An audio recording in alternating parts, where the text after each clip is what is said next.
Welcome back. We have now had our official Kaldheim initial spoilers happen, the announcement happened, and we got a lot of stuff to go over. First off, what did they confirm? They confirmed the gods. They confirmed the module double face cards. They confirmed that snow is back.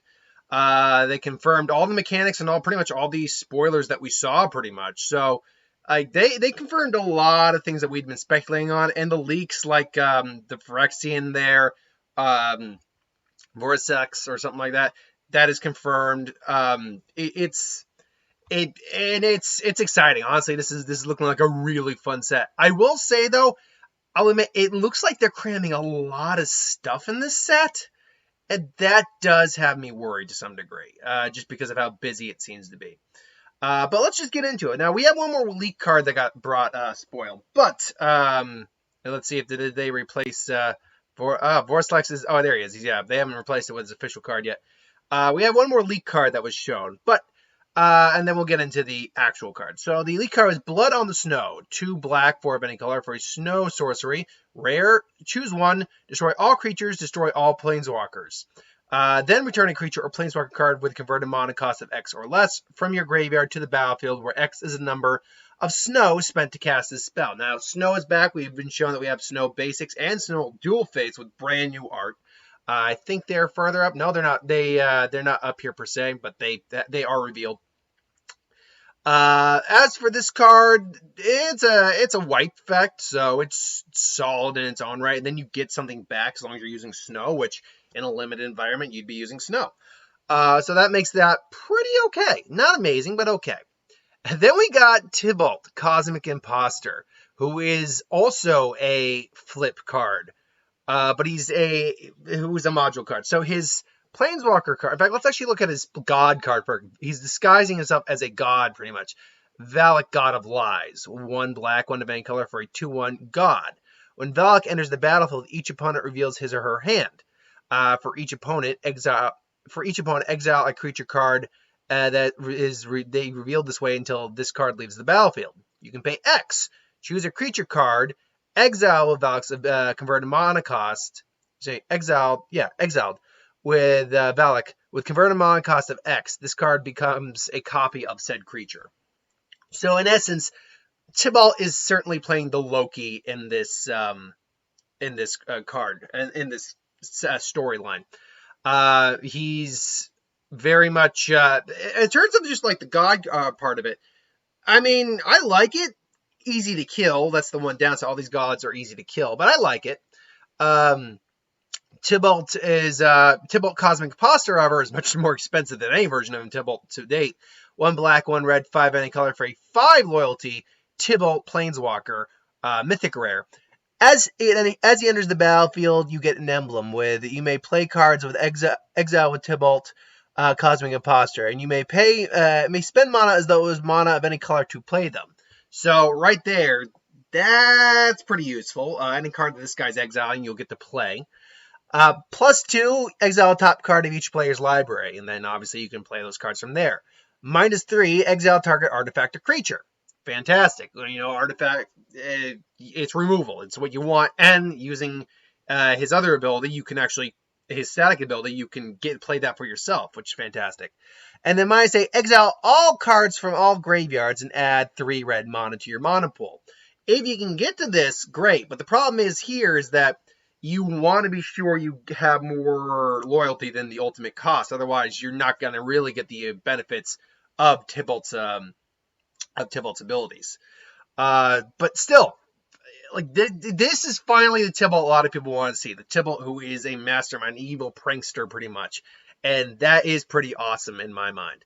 As for the card itself, both cards are really good. The Valak's going to die pretty quick.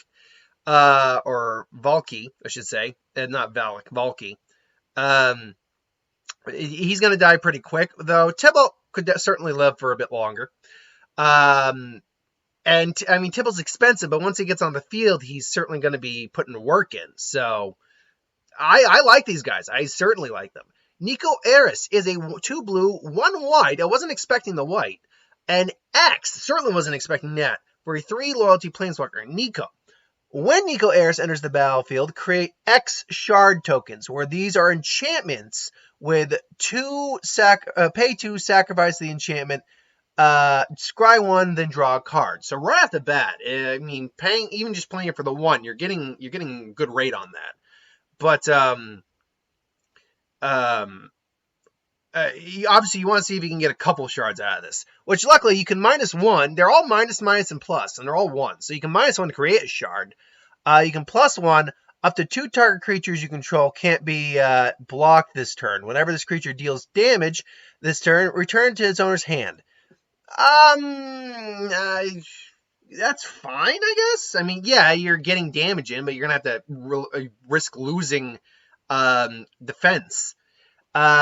This card deals 2 damage to target tapped creature for each card you draw in this turn, for the other -1. I mean, obviously you want to try to get all like the shard abilities off, so if you can get shard, draw, then that can stack and do some solid damage. I like this card. I don't know where it would fit in, like with decks that I have, but I like it. It's cool. It's decent. Inga, sorry. Ruinize, 1 blue, 3 Vandal for a 3/3 human wizard. When it enters the battlefield, scry 3. When Inga dies, draw 3 cards. If 3 or more creatures die this turn. It's alright. The problem is, I mean, you're only really going to guarantee getting the scry up. But scry 3 for 4 for a 3/3 body is still decent. Nothing wrong with that. Getting that final ability off, debatable, but still possible. Cole the Forge Master is 1 red, 1 white for a 2/2 dwarf warrior legendary creature uncommon. Whenever another non-token creature you control dies, if it was enchanted or equipped, return it to its owner's hand. Creature tokens you control that are enchanted or equipped gets +1/+1. They mentioned that there will be a lot of tokens in this set. I haven't seen a huge. I mean, we get bird tokens with one of the coming cards, and you get the shard tokens, but those aren't creature tokens. Sure, but then you got to enchant and equip those tokens too. It's a very niche card. It's a bear with no downside, so it's still decent, but it's not digging that one that much. Old Growth Troll. 3 green for a 4/4 troll warrior rare. Trample. When this creature dies, if it was a creature, return to the battlefield. It's an aura enchantment with Enchant Forest and you control. Enchant Forest has tap, add 2, and pay 1, or add 2 green mana, add 1, and has add 2 green mana, and pay 1 of any color, tap to sacrifice this land, create a tap 4/4 green troll creature token with trample. I'm certain this is a good card. I'm just confused on the ruling on this card. Like, do you play it as an aura enchantment? Or, because it's not an enchantment creature, do you play it as an aura enchantment? Or do you you play it as a creature? Because if it dies, if it's as a creature, then that's great. But if it's an aura enchantment, I'm guessing you can play it either or. I think that's what they're trying to get at. It's kind of like a bestow creature, but without being an enchantment creature, because they make note of saying that trolls can basically be a part of, can sleep for so long they become part of the environment. So they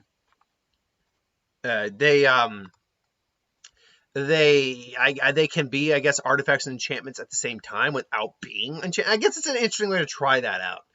Elvish Warmaster is 1 green, 1 of a color for a 2/2 elf warrior. Rare. Whenever 1 or more elves enters the battlefield under your control, create a 1/1 green elf warrior creature token.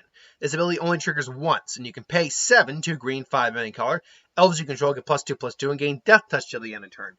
I'm glad they capped that off, because otherwise that card may have been a little too broken, honestly. But as it stands, it's fine. It's a good card. So again, 2/2 bear, and you're going to be cranking out elves with more elves that you play. More copies of this will crank out more. Aldrun, God of the Cosmos, and Haka Whispering Raven. 2 blue, 3 of any color for a 1/1 legendary god mythic rare. It gets +1/+1 for each card in your hand, each foretold card you own in exile. At the beginning of your end step, choose a card type, then reveal the top 2 cards of your library. Put all cards of the chosen type into your hand, and the rest on the bottom of your library in any order. Or you can play it as Haka Whispering Raven, 1 blue, 1 of any color for a 2/3 bird flying. When Haka Whispering Raven deals combat damage to a player, return it to its owner's hand and then scry 2. In essence, the Raven can turn back. Odin turns into the Raven, who then pops back and can turn back into Odin if you so choose. It's a good card. It is a good card. It also shows us that the gods aren't turning into artifacts. Artifacts equipments aren't what the gods are doing. They can turn into other things. Like their other side is different things, which is very unique, which is very interesting. This card, I'll say, I think I like the white one more. Because the white one seems to have more board presence ultimately, because it can affect the entire field as long as with equipments and stuff like that, and can be an equipment that can do a lot, or at least more. And with 2 different copies, you can actually give him his equipment, which I assumed was going to be going on with all the gods, but that's not the case. As it stands, though, this card is still perfectly suitable. Honestly, I'll probably play it for the 2/3 more often than I'll play it for the 1/1 god. This would fit pretty well into my bird deck, certainly. Then we have Binding of the Old Gods, which I don't know if we'll end up seeing the old gods in this. Who knows? Destroy target non-land permanent an opponent controls. Search your library. Saga, 1 black, 1 green, 2 of any color. Destroy target non-land permanent an opponent controls. It's a destruction spell for 4. It's good. Then search your library for a forest card, put it in the battlefield, tap. Gets you a land. Also good. Creatures you control get death touch till the end of the turn. Assuming you have creatures on the field, great. It's a solid card. Honestly, it's a good card at Uncommon. Varagoth, Blood Sky Sire. 1 red, 2 of any... 1 black, 2 of any color for a Demon Rogue legendary creature rare. 2/3, Death Touch, and Boast. 1 black, 1 of any color. Target player searches their library for a card, then shuffles their library and puts that card on top of it. Activates only if you attacked, and only once per turn. Look, it's a good search card. Certainly, it's going to get you things that you want. It's a death toucher too, so it's going to be one of those cards that just because they can block it doesn't mean they will. I like it. I like the card. Yeah. Saruf Packmate. 1 green, 3 of any color for a 3/3 wolf common. Enters the battlefield, draw a card, or you can foretell it for 1 green, 1 of any color. Obviously, we now know what foretell does. You pay 2, exile it, and you can cast it at a later point in time. For that effect, yeah, I like most of these foretell. I can honestly see you playing for the foretell cost so far. Not a lot of the foretells have been foretold so far. Not a lot have shown up, but I can definitely see that being the case, that you'll want to play that, certainly. Alrund's Epiphany. 2 blue, 5 any color for a sorcery with foretell. Again, there's 4 mythic cards with foretell. One of them we saw at the Mammoth. 2 blue, 4 of any color. Create a 2/2/1/1 bird creature token with flying and take an extra turn after this one. After this one plus, and then exile this card. So yeah, realistically, you want to play it for the foretell cost. It's just cheaper. And then you'll be up on the board with you want to probably play it after your main phase too. Just because, because it doesn't really matter. You'll get an extra turn regardless. But getting the birds on the field will be a big help, certainly. I don't know if there's combos with, gets an ammo. You may pay cards. No, you'd have to, it's cards exiled by Tibolt. So you can't combo this with Tibolt and just keep playing it over and over again, unfortunately. But still, pretty good for a mythic. That's that expensive, and it's an extra turn card. Masked Vandal is 1 green, 1 of any color for a shapeshifter changeling. When it enters the battlefield, you may exile a creature card from your graveyard. If you do, exile target artifact or enchantment an opponent controls.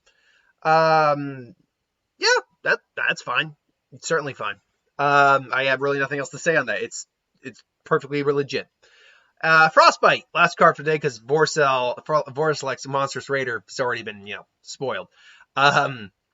And just, we got this really cool artwork for it now. Frostbite, 1 red for a snow instant. Frostbite deals 2 damage to target creature or planeswalker. If you control 3 or more snow permanents, it does 3 damage instead, which if you're using snow lands or your permanents, there you go. So yeah, I'm digging everything we are seeing so far out of this. This will be one I definitely pick up.